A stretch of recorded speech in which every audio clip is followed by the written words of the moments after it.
dalawang isip. Kayo ang extrajudicial killing talaga. Totoo yan. Pag naalis kayo, if you opt to retire, then behave. Maghanap kayo ng hanap buhay ninyo na malinis. At kayong mga pulis na dati mga sindikato, wag na wag kayong pumasok. Because I will create a battalion para lang to keep track of your movements.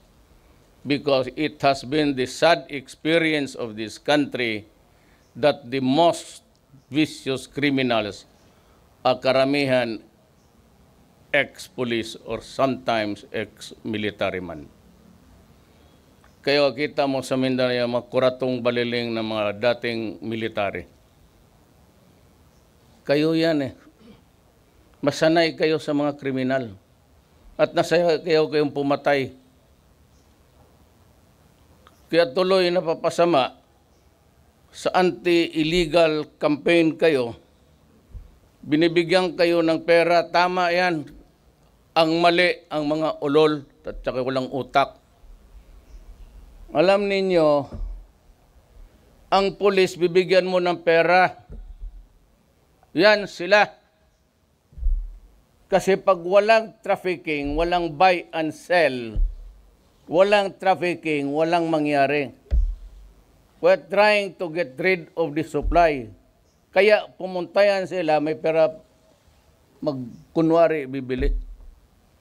Nangyari itong mga gagon to, hindi binigay yung pera, pinatay yung mga puser, kinuha yung shabu, ipinagbilit, tapos pati yung pera binulsa.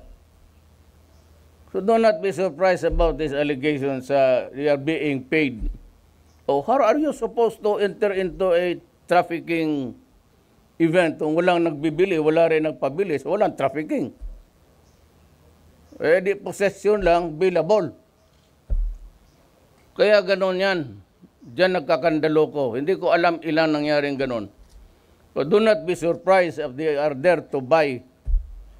Eh sabihin na binigyan sila ng incentive. Mayroon ring incentive. Mayroon ring operational funds. How much I gave them? 150 million. Para lang magbili ng mga...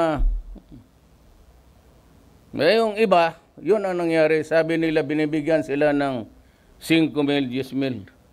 Putang ina, bakit ko kayo bigyan ng pera? Trabaho ninyong pumatay. Let's bigay ako ng pera. Ulol. Kaya kayo binigyan ng baril. Kaya pagka lumaban, di barilin mo. Daan ako ng Pasig River. Wala akong nakitang water lily.